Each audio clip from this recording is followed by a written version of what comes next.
Okay, welcome to Off Duty. I'm Cody DePablo, and this I'm is... Michael Weatherly. Oh. I'm off duty. Can you tell? Yes, I can. I got a little sort of dressed up for you today. Well, yeah, it's kind of golfy. No? Not going golf. I was kind of going Jimmy Buffett meets Daniel Craig. Okay, I love the shoes. Thank you. The shoes are my fave. They kind of tie the room together, if you know what I mean. We have the wonderful Sean Murray, and this episode is episode 3 of season 3, Mind Game. The games we play with minds. Let the games begin. Welcome to Off Duty, an NCIS Rewatch podcast. This week on the show, we're talking Season 3, Episode 3, Mind Games. Gibbs again questions a condemned serial killer whom he arrested 10 years before. The killer, 3 days from execution, has offered to reveal the locations of the bodies if he gets to talk with Gibbs. The gang solve that and much more.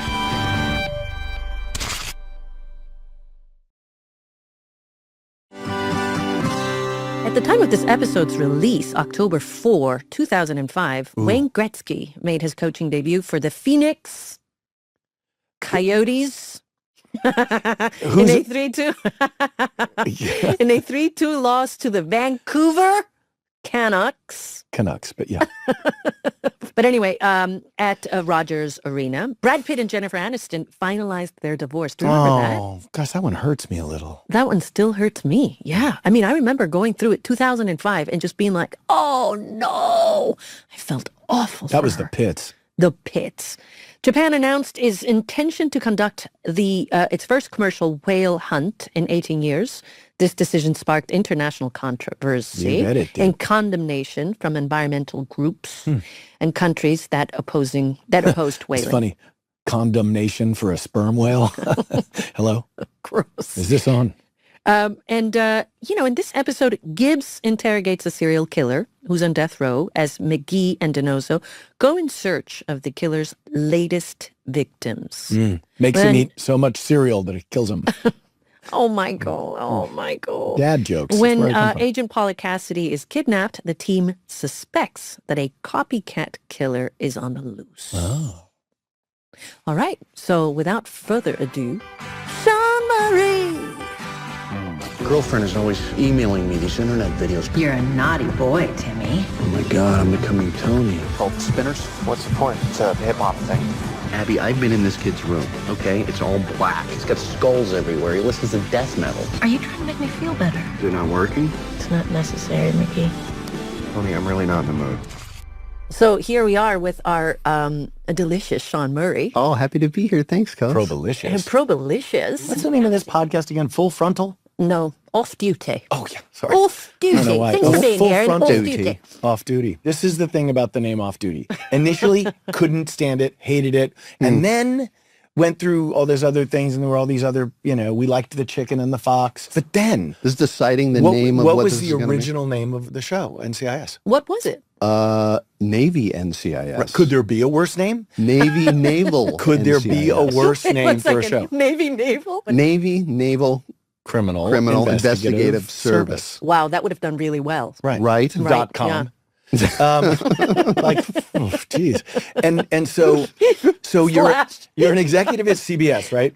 And Don's pitched the Jag off. The Right. Jag spinoff. Sorry, Yeah. excuse me. It's a Jag And spinoff. I'm just saying that's what it was referred to. I did not coin that. It was when I got there, they were calling it that.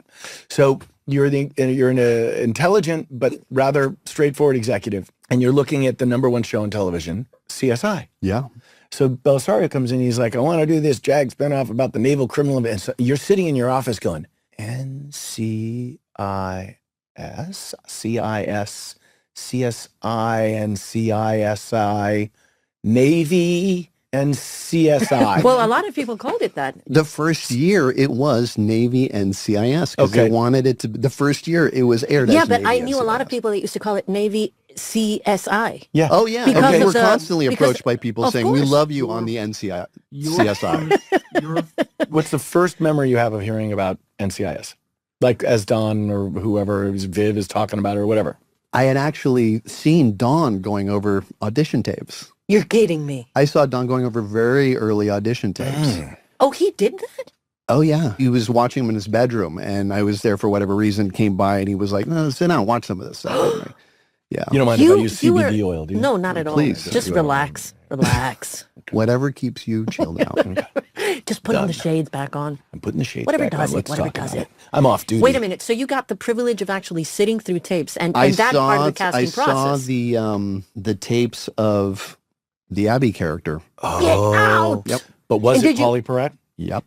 Oh, so you were a part of that casting experience where you saw the Polly Perrette. I got to see the casting tapes of people reading for the Abby character. Yeah. Did you have like a feeling of watching, like, you know how sometimes they say like you meet somebody and you get this feeling like, oh my God, I'm going to be connected with them for the rest of my life. It's kind of like okay, I'm going to get into my fruly stuff, but like past life stuff almost. Well, I can just tell you that watching those tapes, Polly completely stood out, and Don made a point of saying how much she stood out too. Got it. So I just remember that. So seeing P, later was not, seeing Polly was not a surprise. And this would have been like late 2002, early 2003. I have no sense of time, so sorry. You let me know. I live inside of it. By the way, we haven't been in the same room together in 10 years. Has it been 10 years? 10 years. The three of us together sitting down and actually talking. 10 years. Wow. Which is insane. I didn't do the math or anything, but I know when I see you guys, it feels really good. I call that a decade. Oh boy, do we feel it. Oh boy. But you know what the weird thing is? We all met up, in the Spotify studios, and it was really hard not to get going about all the things that we wanted you guys to be a part of, that are listening. So we had to literally tie our tongues. And then at one point we were just given free rein, like, hey, run with it, talk. Right. And you can do that. Forever. I've been. Michael's awful about filling space. He's like, come on, give it to not one of his strong us, suits. I've learned that it's actually a reflex inside me mind that I have no control over. It's compulsion. But here's a compulsive question: if you go into your Wayback Machine and you go back to your first episode, let's say January 2003, when you first heard about the thing. By the time you come in, it's like September 2003. Yeah. So it's 9 months later. Yeah. And now you're on the set of this thing. I'm kind of curious. How did you get there? Yeah, what's the connective tissue? Don Belisario had this character that he wanted to bring on. And not bring on, I think he was kind of trying it out. Yeah. This rookie character, I think, if I recall, the episode was Sub Rosa. And you guys were investigating on base in... Second season? This was first season. I think like episode 6 or 7. It's the first time we saw McGee's character. Okay. Heard stories about Special Agent Gibbs. Only half of them are true. The trick is figuring out which half. It was kind of a one deal thing. The main characters were going to be on this base in Virginia, and he was the local rookie agent that was kind of helping out a little bit. But you had an eye on maybe this is something that you would do in a recurring way or a series regular way? Was it an option? Or was possibly. It was one of those things where I just didn't know, Don asked me if I wanted to do this character for this episode, and, we talked about it, and I was into it. Had you done a JAG? I had done JAG. I'd done a couple episodes of JAG. Okay. And it's the same studio up in Santa Clarita, where you still are today, Sean Murray. Where I still am today. That's right. All these years later. 20-something years later. Oh, there you go. Sean actually died 8 years ago, but he's a ghost. He just haunts that studio. So that's kind of interesting because it's a lot of the same crew that's come from JAG onto NCIS. Yeah, you got Squiggly Wiggly Webb, and you got Johnny O'Grady and Billy Bake and Jim Cratton. You got all guys that have worked at those stages for like 25, 30 years. Oh my God. But what people don't know is that you've been acting for forever. Oh, since I was 12. Yeah. And how did you get started in the acting world? I saw the movie Stand By Me. And I said, that's what I'm going to do. Was it a River Phoenix thing? Absolutely. Yeah. Yeah. Well, you've always had a love affair for River Phoenix. How could you not? How could you not? Really. Absolutely. One brilliant actor. Absolutely. His brother ain't shabby either. So I want to just come into this, like, you had done JAG. You understood the feeling of what Patrick Laberteau and the gang over there with, with the big, tall David James Elliott and the beautiful Catherine Bell and the group, right? And you come in now to NCIS with the Morcus Hormus and the Mark Weatherby and Capital P. You got the group and David McCallum. Yes. And do you have any flashbulb memories of that first period, or is it back through the fog banks of time? No, I have a couple memories. I remember showing up in the wrong parking lot for work and someone yelling at me. Classic. Wait, and who I was yelled? like, and I had to pull out my call sheet and be like, I'm this guy and I'm supposed to be here. And then the tone changed and then they got me to wherever I was going to go. But I remember doing it. And my memory of really vibing you guys and the team was when I had to, and I think you remember this, is when I had to come up and deliver some information on a pier, I think it was. Yeah. And you started playing with my lapel and my jacket. And Yes, I was Actus Interruptus. you were Actus Interruptus. Right. And that, I guess, sort of started a little kind of a thing. Right. So talk a little bit about what that is, because for those people at home, the acting thing, it's not just standing on your tape and saying your lines. Even though, by the way, a lot of people think that's what it is. Right. Certainly you don't just people in memorize. productions, like stand on your You can mark. memorize the You lines. can memorize them. But so because it was something that I had discovered on the set of NCIS, which was to screw things up a little bit on purpose so that you gave yourself these obstacles and then you screw with other people's things and they get mad at you. And Well, that disruptiveness, though, would keep you very present. It would. And by the way, the delivery the dialogue that we were given sometimes was so incredibly challenging. Expository. Totally. All that exposition that if you didn't find some level of play in it, it was like delivering cardboard. And you know? I remember early on Don saying, the show is between all those words. It's Right. between all that info. Yeah. Right. That's where all the stuff is. That's where we play. And I think that's the thing that we all learned how to do, find a play in an impossible delivery of exposition And I'm at going times. to step out on a very thin gangplank. See how I kept it naval? Mark Harmon created that space. Because without number one making that happen, if that guy shuts it down, stop playing around, don't touch him. If he shuts it down. Oh, no, I think he understood the beauty in the play. And where do you think he got it from? What do you think? Because you had worked with Mark Harmon before. I worked. And what did he play? Wait, you worked with Mark Harmon? I worked with Mark Harmon when I was stuff. This is the stuff you guys want to know. 15 years old. What? On a show I did for CBS called Hearts of the West with Beau Bridges and Lloyd Where you Bridges. played a witch? No, that was You're thinking, Wait. first off, you're thinking Hocus Pocus. Yes, and secondly, okay, you're yes, so yes, wrong, you have no idea. I was not a witch. We're going to do the Nut game job. later with her. No, but for some reason, I got this image of you like on a little, like on a stick. Just like, of course, I was like, oh, I have Sherry, to you say are the it greatest now. of all time. You are like the mule. I think you mean goat. Yes, the greatest of all time, the mule. Like, he It's definitely wasn't a witch. But I had to say that. What did Mark Harmon play? Mark Harmon played on the show, came on and guest starred as Sam Carver, the drunken rodeo clown. The drunken a rodeo, rodeo clown with a severe alcohol problem. Mark played that? Yes, he Oh my did. God, I would pay to see it. Good. And you know what I remember? I remember him sitting in the diner, which was like our bar, the bar set, whatever. And on the show, and he had the red nose on. He would take the red nose off, shot alcohol, put the red nose back on, give it a second, nose come off, shot. Oh my God, that's Nose so go funny. back Yeah, on. and now he just went to the basement. Now he's building a boat. shot alcohol, filled the boat. Build the boat, shot alcohol. I was not born in the States. And so for me, when I was, stop. Are you from another country? I am. And so, and when I heard about Mark Harmon, I had been told, he was a big pro football player and blah, blah, blah. But he was college. College. Well, Peru? he was, stop Ecuador. it. And Bolivia. Stop it. I Paraguay. was told when I was younger that it was Czechoslovakia, by the way, by people in New York. Are you from Czechoslovakia? No, I'm not. Anyway, so I guess what I'm trying to say is I didn't know the trajectory of his acting resume, you know what I mean? And then later on, when we started doing NCIS, I figured out I should probably Google what he's done. But he's done a thing or two. Oh my God, you were brought up with him. I wasn't, you know. Didn't he play a character named Shoop? That was in summer school. That's I mean, a but summer that was school, like a huge Wonder character, right? Absolutely. Yeah.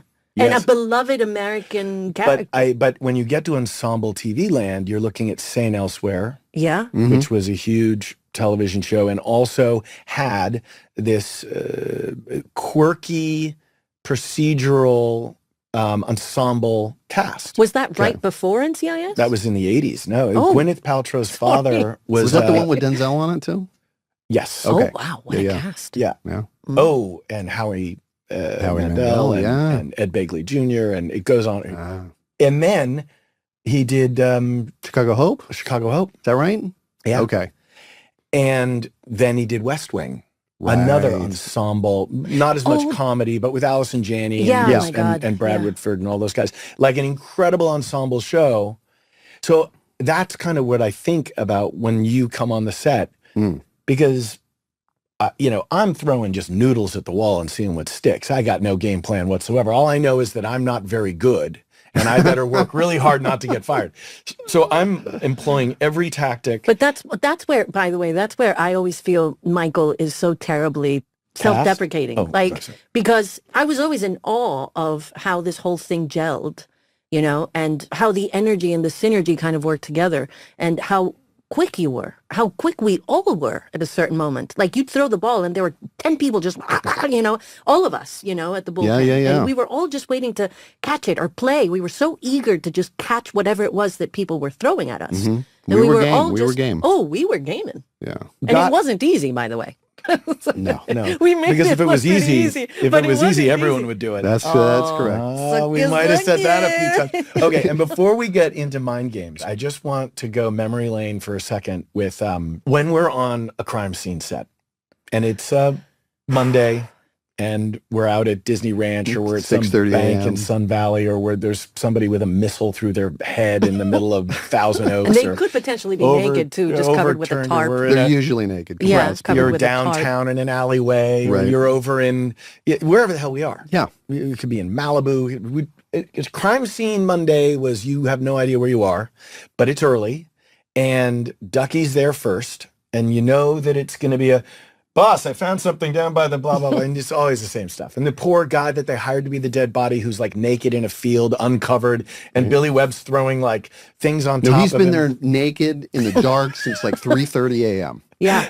And Billy Webb, as they're shooting, they just start laying tarps and reflective things for lighting over the dead. They were like, I think if we can't see that, we could get the actor. Get a little bounce of the light. But maybe the actor could go away and you could just put the... No, you know what? Muzz on the dead guy.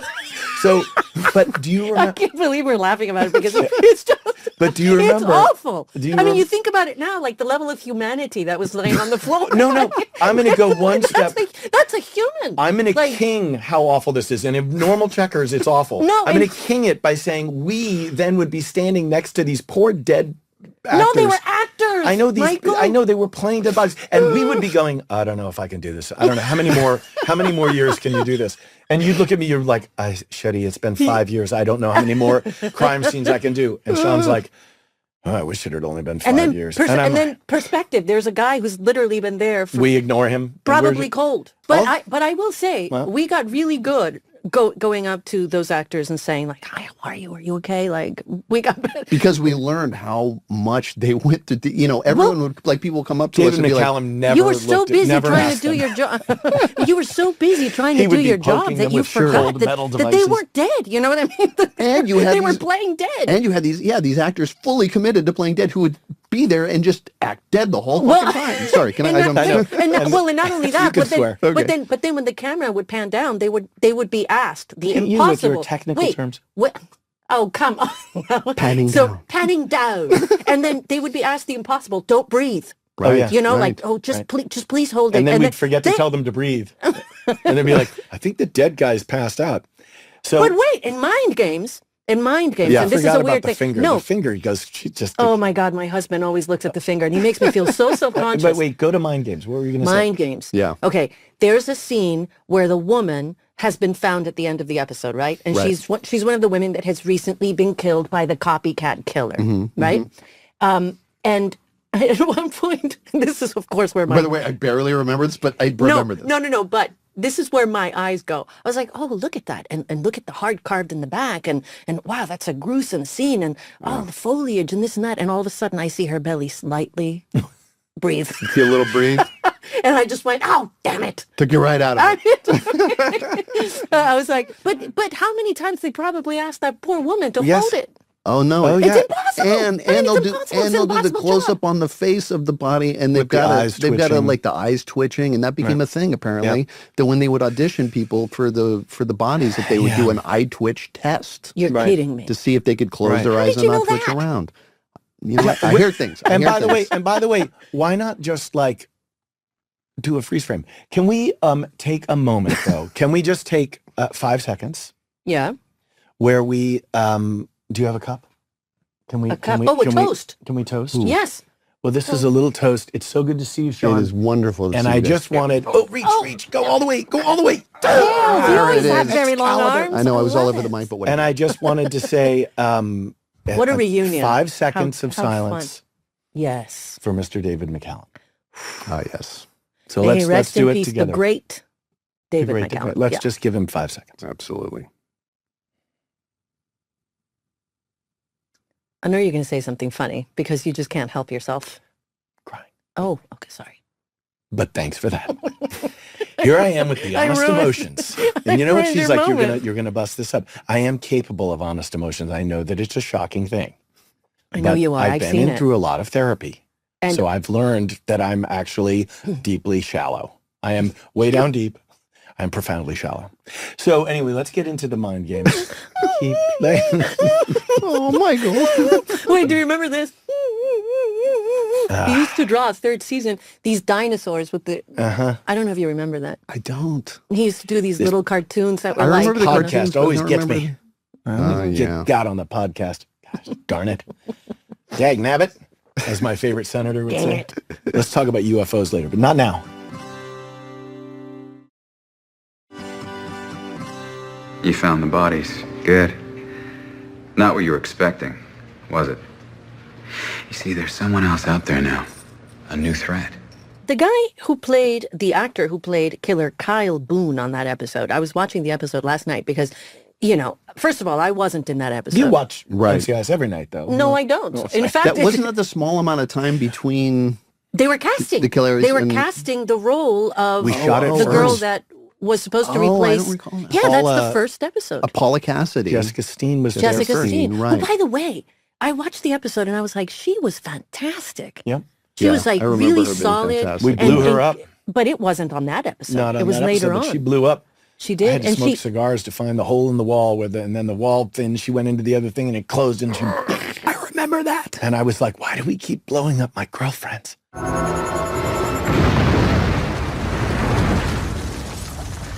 Yeah, that was a thing No, for a we minute. never killed it. We never killed another one that was. Oh.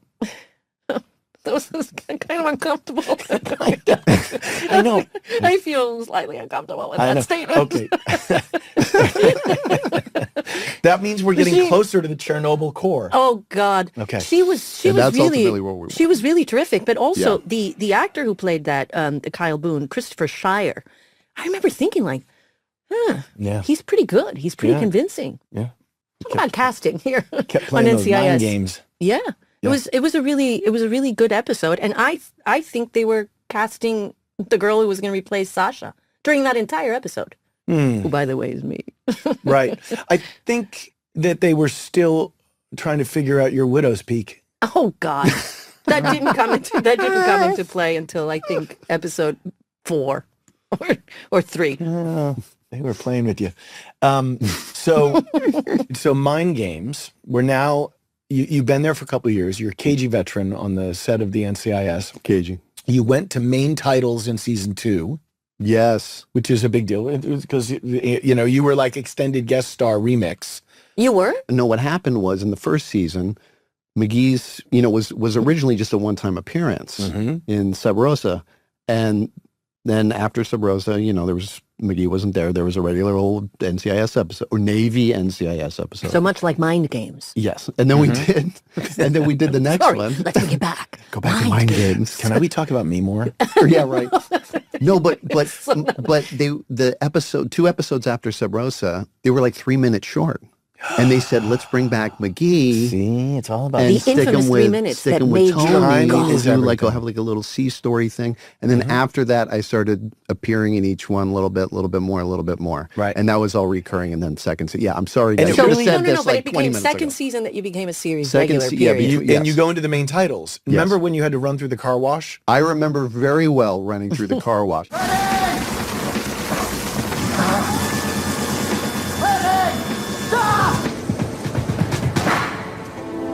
Anticipate, McGee. And that was main titles. I know running through that car wash, which I did many times and was a real car wash. I remember taking a sharp right That's what a lot of people don't know, by the way. You need Playing to get it into for the juicy reals. bits. that we ran through the real car Yeah, wash you need with to all get that into the stuff juicy going bits. Sharp right. sudsy. I take a sharp right. My dress shoes come out right from under me because I'm sprinting. I come down on my right hand, and you know, like a lot of us actor types, we jump up, we just keep doing our thing. Yes. We don't even really notice what we You're do like, you until broke afterwards. it, and you're like, To this day, I have very limited mobility in You're my kidding in my me. right And that thumb. wasn't it's a good a thing I'm a stunt? lefty. What? that wasn't a No, that was me coming down slipping on my hand, slipping on the slipping soap. on a wet ass car wash. She's like, but it was a stunt. So Diamond Shut it, Farnsworth you- was in charge of the snow. Wait, Yes, it was okay. fully planned in every way. No, Was this in the script? No. I was like, Cody, you wasn't were it? so good in that, wasn't it? I was injured, and they said, "Do you have another one in you?" You're like, I was Right. injured. I'm still injured, by the way. Like, I can barely To this move day, my I'm hand. reminded Hey, of the car Bubba, wash you every don't time I mind. shake someone's hand. You know, I know anytime soap suds get near that thumb, it's like, Just So- bad memories flood. So do you have a memory of being in the opening titles the first time you saw yourself in it? Because it is kind of a moment. Because Yeah. I did multiple TV series. Actually, I did a show called Significant Others where I was in a barber chair and it spun around and they said Michael Weatherly. And I was like, that's cool. I'm in the opening titles of something. I just remember that being a very exciting, Oh, Cherie, you're so cute. because I grew up with television and like being, theme songs and all that. Yeah, So yeah. You're suddenly, still very much into that. yeah, because it's in there. I can't get stuck. So you start doing the show. In season 2, it comes into focus a lot. You're starting to get kind of legs under you as a character, but you're still the probie. Absolutely. And so is there, as season 3 is getting underway, because this would have Mind Games the first thing out of the gate that we're shooting. Jessica Steen is on set. You've just had your first true hiatus. Your life maybe is changing a little bit. I'm talking 2005. Yeah. Yeah. No, Is that when things are You're moving into a changing. new apartment. I'm with the girl that I'm Soon to be going married to to. marry. You Yeah. are, and this is like So you're in a smooth sailing good and spot. Things are burgeoning- happening in Yeah, your life is 2005. changing like drastically. Yeah. as it did for all of us on the show. But I wanted Well, to. with the exception of me. You're about to move out from New York City and change your whole life. Yes, but that happened after I left. You know, the thing about that show is that it was self-absorbing, and that's what a lot of people don't know. You were working very long hours. Oh, we you know? were entrenched. You in were it. I mean, entrenched in it, we and were so like, it was yeah, very living hard that thing. if you were moving cross country to do a TV show that you had you'd never done before, Yeah. to then have a life outside of it. Absolutely, You know what and I in mean? those first couple of years, that was an extremely difficult thing for all of us. I think I The remember. adjustment, yeah. I remember calling my wife Carrie. season 3. I'm not even. I think she was my wife at some point during that season. But Yeah. calling her, Season calling 3, Carrie at like. yeah. I went to your wedding. We all did. That's right. actually. It was during We all- season yeah, 3, right? Season 3, I got yes. the pictures. Yes. But I remember calling Carrie from my trailer of a location at like 1:30 a.m. and going, honey, go to bed. I Oh. don't know when I'm going to be home. Like we still have this whole thing we got to shoot. And that's what I really remember Yeah. about those first I was And I living think- in Santa Clarita. Why? So was I. I know, but I moved up there in season 2. And that was like Before out of the- necessity. You Yeah. had you could because 'Cause we you were living in our whole Malibu, world weren't was you? that show. man. And for season 1 was in Malibu. Season What 2 made you think that would work? Well, I didn't realize it at the time, but I was really Hmm. dealing with a major depression. And the only, I had actually worked with this actress named Justine Waddell, and I met with her in London. I had done the Mystery of Natalie Wood, where I played Robert Wagner. We'll talk Oh my God. more on that later. Mhm. The irony. But I was in London going through a very big breakup. And I went to sit down with Justine Waddell, who I'd become friends with, and we had tea at Claridge's, and I think I had cocktails. And she said, you should live by the water, because we were talking about It'll be very healing for a healing. cancer. Yeah. And she was dead right. So I went out and I got this apartment in Malibu. And so it's interesting, you do have to self-soothe. You have to find, because the show's not going to hold your hand. No, right. Oh, no. I mean, there's nobody there to make sure Sean Murray's okay. You need to find that peace. Absolutely. But Bubba's going to make outside sure of you got knee pads if you got to go down for, but no, and were you ever late to set? I think That's a really good segue, by the way. I think one time I was I'm late getting to to the knee set. pads. I think one time I was late to set, and I learned early on in my career, do not ever be late to set. Did Mark Harmon ever have problems? Did you ever get the freeze out, the 10th Avenue freeze out? The one time I was late, I think it was literally by like maybe 6 minutes after call, but I remember running to the trailer, opening the trailer door, and seeing an alarm clock sitting right there. Oh, circa season 2, season 1. Season 2. Yeah. Because the clock was gone by season 3. I think it was 2. It was definitely 2, yeah. Yeah. So that I heard about the clock because of Sasha. It was the one. we haven't talked about the clock. Right. we need to talk about the one. clock. That was the one time I got the clock, and I think I got off pretty easy because it was my one time. I got the clock a lot. I got a lot of clock. Well, you had a You did? 3-hour drive-in the morning. Yeah. Well, yeah.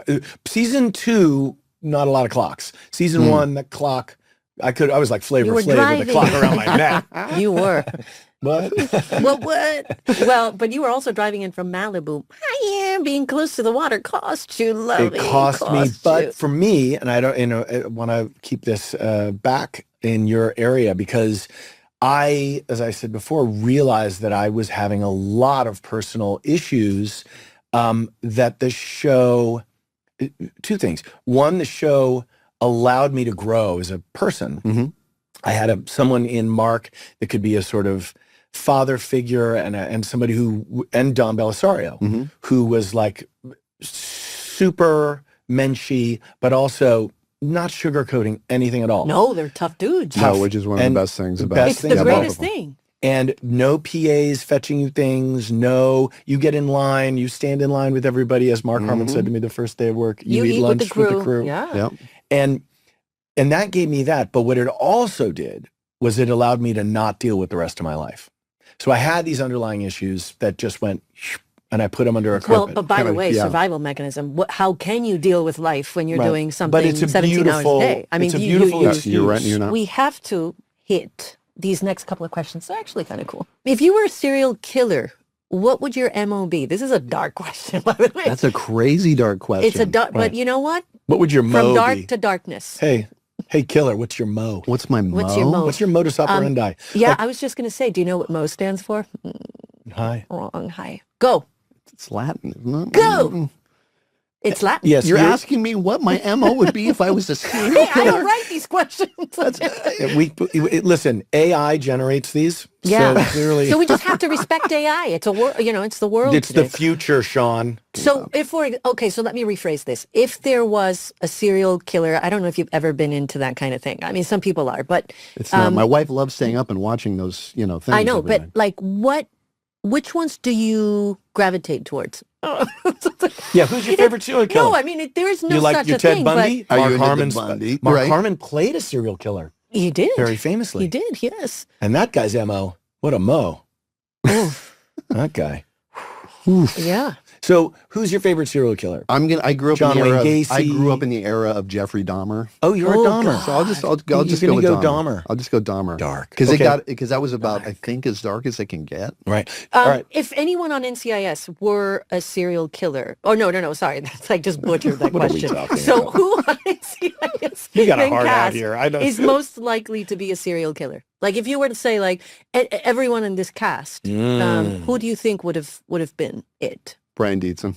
Ooh. Brian Dietzen. I'm Polly just gonna Pratt. throw Brian- Really? Okay. Yeah, okay. not Polly Pratt, Abby Shuto. Oh, okay. All right. Yeah, okay. no, for I'm sure. going with Brian Dietzen, the human. No. Oh, I'm I'm- like the nicest guy in the world. That's why it's perfect, guy in because he's the nicest guy in the I'm like, world. that's a great cover. Yeah. Right? No one would suspect. What about you, Sherry? Sherry. I think It's like something taken out of Lord of the Rings. I Yeah. think Junkles. I think it's Gibbs. Oh, He spends a lot of time in that basement. And, digging holes and basements and building boats and Viking funerals. You sail that boat out with a fire. What's he You're doing like, in that what's basement? what's Suspicious inside behavior. that mind? What's inside that makes it mysterious. What are you Mysterious man. thinking? Sorry, that's Okay, so what's your favorite Gibbs quote or rule? And does Mark Harmon have any of those that you know of? Any rules that you know of? Well, show up on time or you're going to hit the clock. Show up on time's a big one. There's a Mark rule. Yeah, show up on time. That's a big one. Don't take a sick day. I learned that one. Family first? Yeah. No, that's not. I was I was sick, season 3, really, really, really sick. Yeah. And I had Dr. Pat.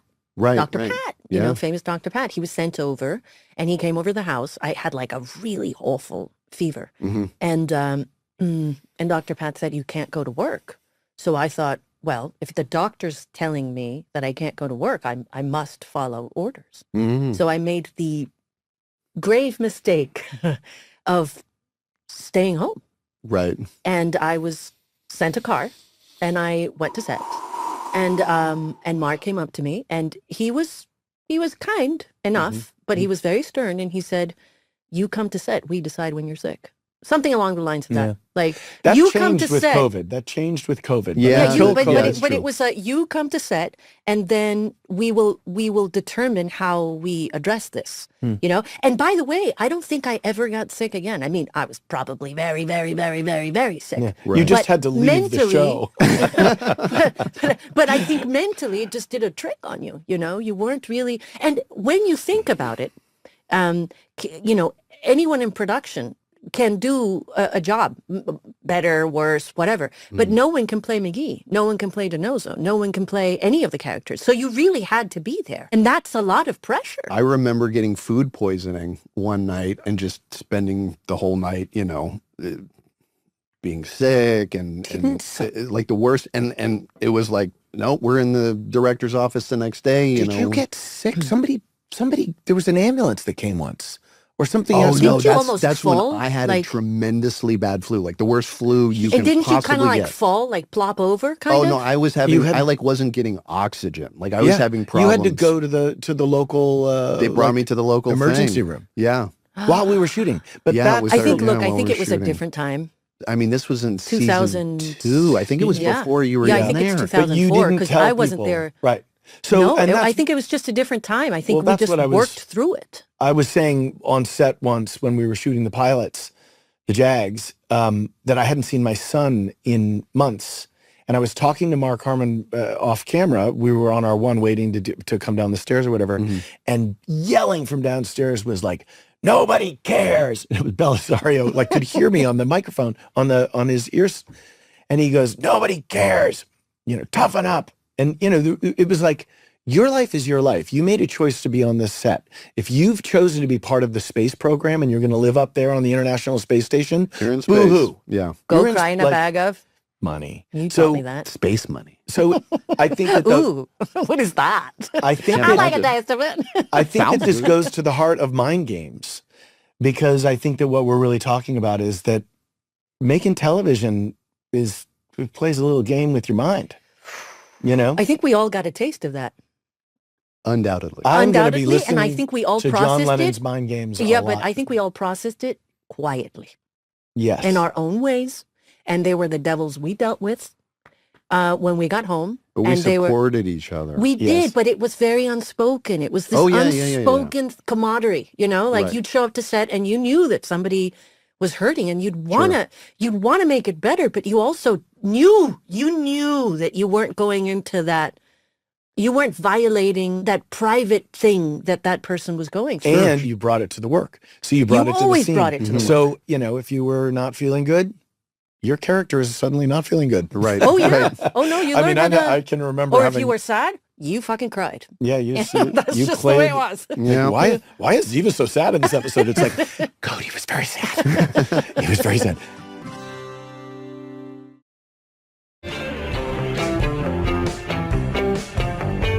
So we're going to play a game here. It's actually it's what's in there?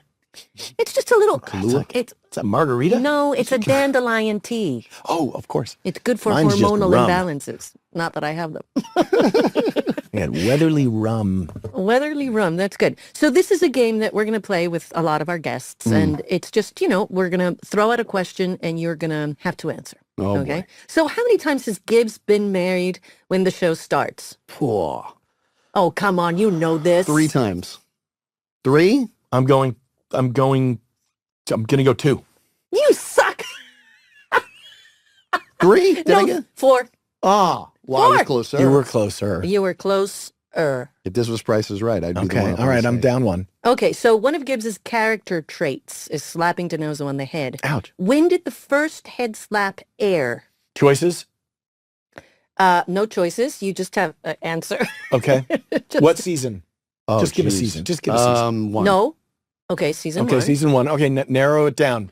The show premiered September 28th, 2003. Yeah, if you I had made to that choose up. an episode. I feel like somewhere probably about 2/3 into that season is maybe when the head slapped. you're So like thinking, around 10, 15, 8. 15, 18.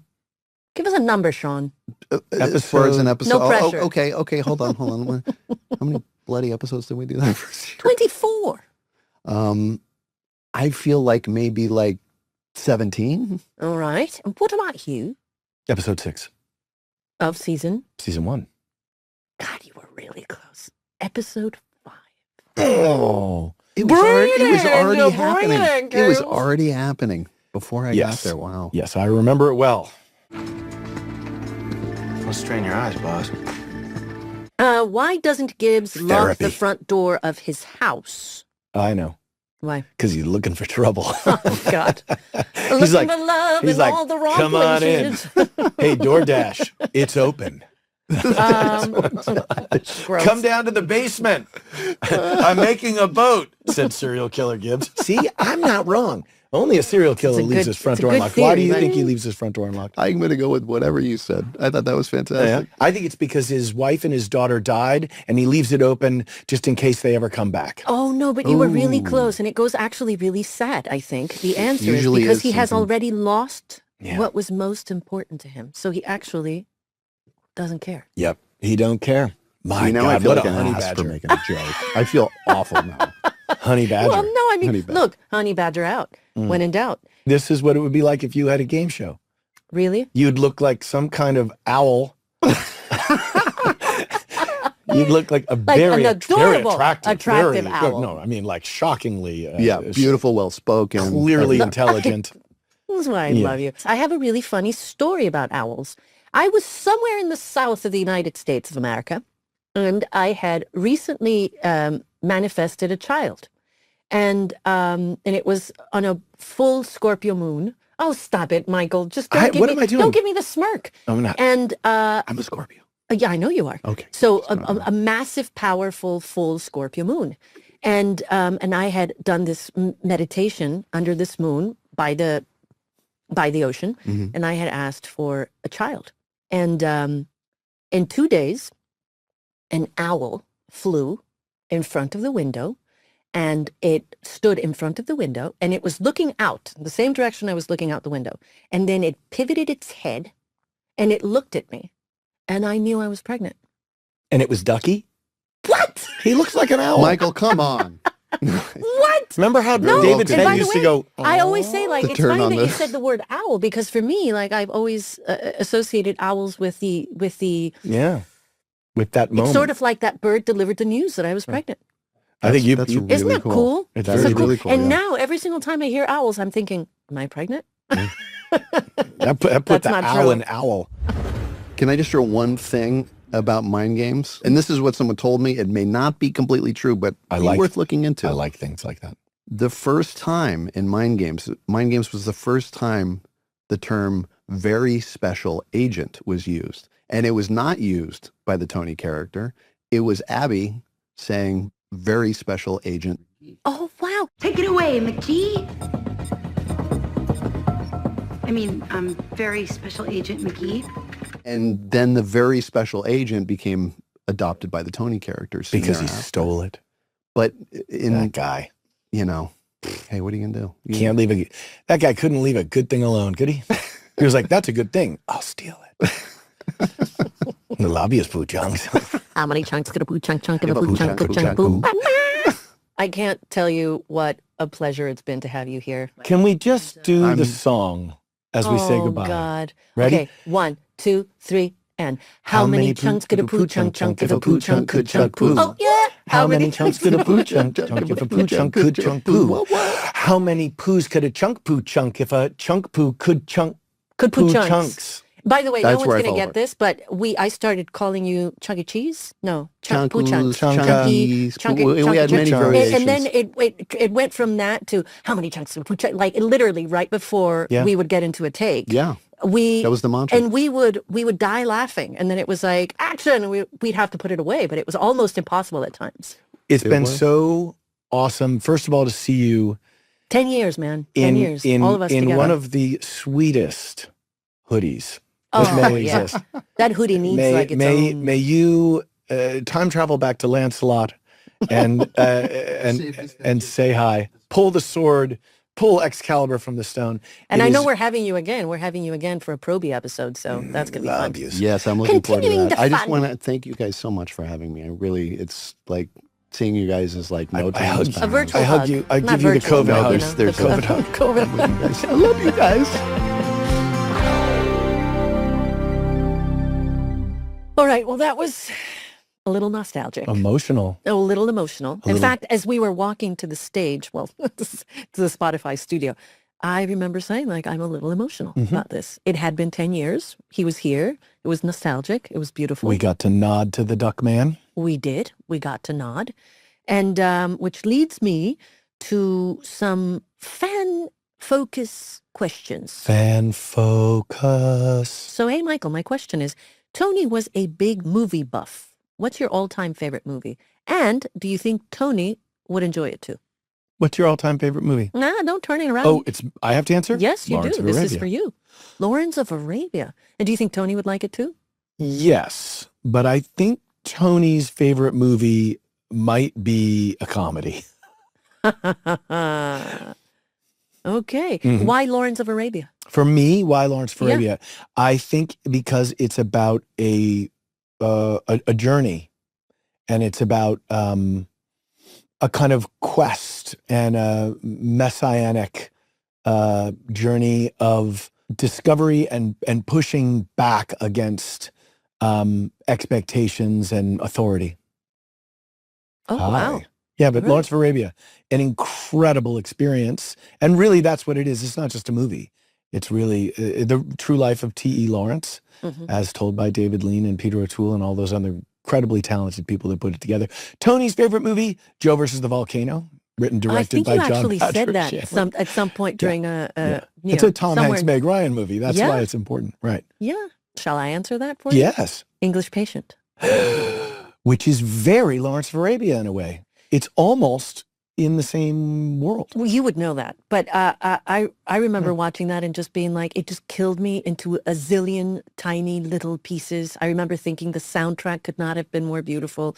The costumes, they were just delicious. The acting was impeccable. Did It was you get to sexy. work with somebody from the English I Patient? did. I got to work with Juliette Binoche, and that was like, it was such a delight. She is so not what you think she is in the best of ways. She is open and, because she's such a huge movie star and she's so beautiful and she's so many things. But when you meet her, you realize that she is so open and she allows herself to be touched by life all the time.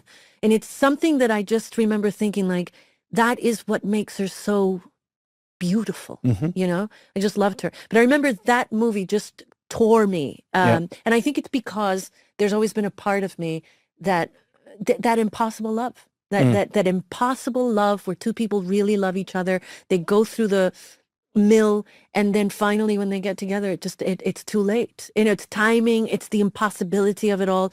Even, and I remember being a freshman in college or somewhere around that era when that movie came out. And even then, it just touched me. It was just this thing. I couldn't put it away. Like there was something that resonated deep within my soul. Rafe Fiennes Oh, played T.E. Lawrence, I think, in something, but he also did We had his ex-wife on the show. Wuthering Heights Yes, before he played in the Schindler's List, yes. and that incredible Juliette Binoche movie, Blue, Kieslowski, God. Blue, red, White. white. Yes. Okay. Fantastic. So, hey guys, longtime fan. Did you guys ever take any props or mementos from the NCIS set as souvenirs? If so, what were they? I'll go first. Okay. I took a hat. You took a hat? I took an Like NCIS hat, like crime scene hat. Yeah, but I think, didn't we all get? No, we didn't. We had to turn them in, but I stole because it. I took a badge. You took a badge? I took a badge. Shh, don't tell the authorities.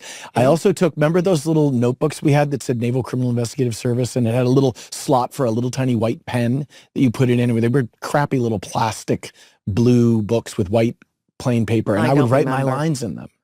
Oh. And then Gibbs used to write his lines in them. He'd be like, I think we all looks did like we at have some to point." talk to McDougal about what happened with the crime scene. And I took some boots, some John Varvatos boots. Oh, okay. Well, that's really cool that you talked about boots and stuff like that because, yes, I took some boots too, which by the way, I still wear. They're like 19 years old and guess they're what? awesome. CBS is going to hear this and you will be getting an invoice shortly. Oh, God. Crap. Maybe we can edit this part on the out. foot. And then, okay, so if you could swap roles with any other character on NCIS, we've talked about this before, for a day, who would it be and why? I feel the same way about wife swapping as I do about role swapping. It just doesn't Not happen. interested. Yeah, by the way, I feel the same way. But let's say you had to. Let's say you got to do it.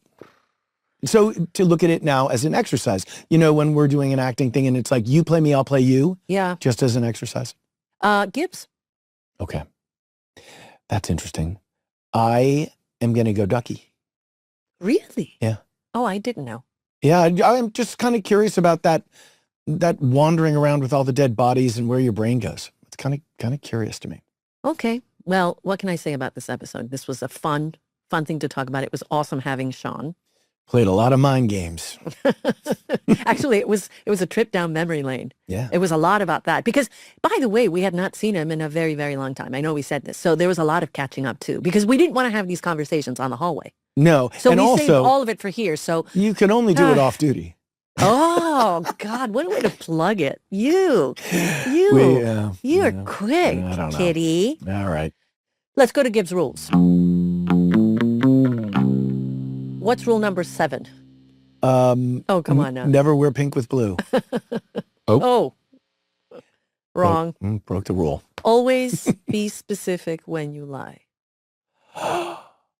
Who came up with those? Oh, I wish I'd known that when I was younger. I mean, my Or God. now. My God. That is intense. Always be specific when you lie. We're teaching lying lessons. We got little lying lessons. Okay. Let's dismiss that one. We don't like that one. Go to your basement, drink bourbon, and build a boat. Did you know that you can watch all episodes of NCIS on Paramount Plus, and you can watch the new episodes of NCIS on the network, CBS? So what's going on next week? I have a little piece of paper that tells me what next week is about.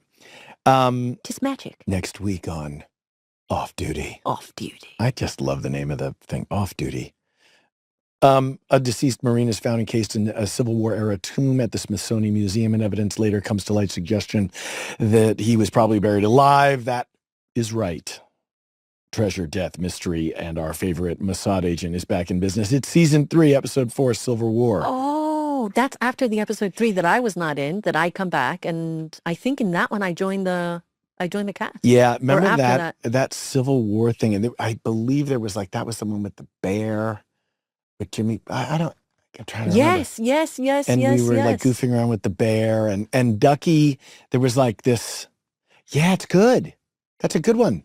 Yeah, can't wait. All right. See you next week. Off duty. See you next week. Off duty.